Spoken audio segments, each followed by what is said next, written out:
और अमरीकी सदर ने एक बार फिर पाक भारत जंगबंदी का क्रेडिट ले लिया। जर्मन चांसलर से व्हाइट हाउस में मुलाकात के दौरान कहा, दो एटमी ताकतों में जंगबंदी कराने पर फख्र है।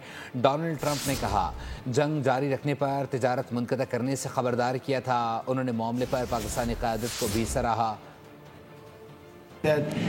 With India and Pakistan, I was able to stop that, and those are nuclear powers, and that was getting close to being out of hand. And I spoke to some very talented people on both sides, very good people on both sides, and I said, we're dealing with you on trade, Pakistan and India right now. I said, we're not going to deal with you on trade if you're going to go shooting each other and whipping out nuclear weapons that maybe even affect us. Because, that nuclear dust blows across oceans very quickly. Pakistan, likewise, they have very strong leadership. Some people won't like when I say that, but, it is what it is. Subscribe करें और bell दबाएं ताकि कोई खबर रह न जाए।